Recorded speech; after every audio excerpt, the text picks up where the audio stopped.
Je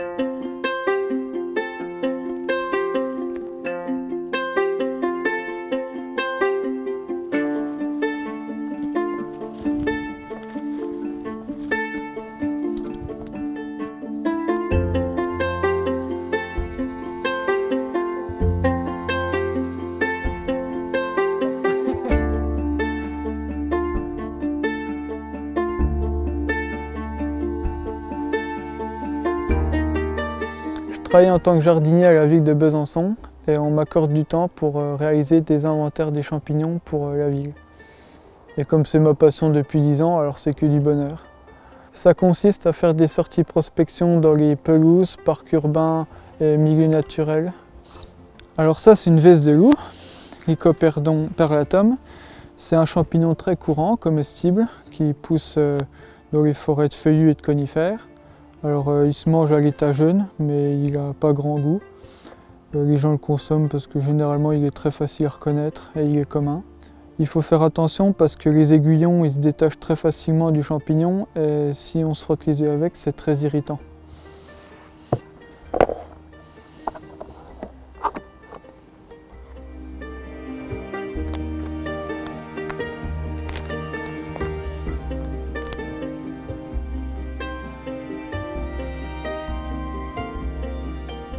Je note tous les champignons que je récolte et après, pour les espèces les plus difficiles à déterminer, je les détermine le soir au microscope.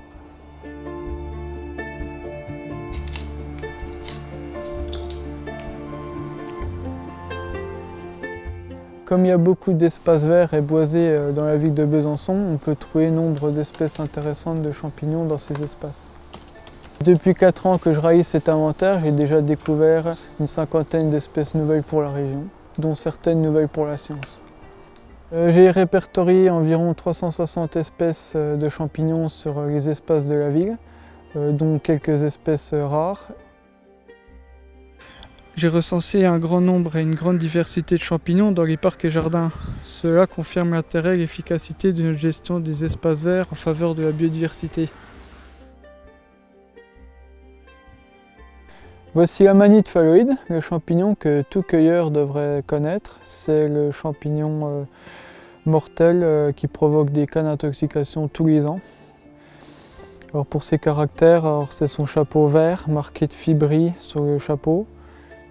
Malheureusement, il peut avoir un chapeau un peu jaune ou blanc, donc il faut faire attention. Les autres caractères sont la présence d'un anneau et d'une grosse volve en sac à la base. Alors ce champignon-là est mortel cru et cuit, et donc en fait il suffit de 30 grammes pour tuer un être humain adulte.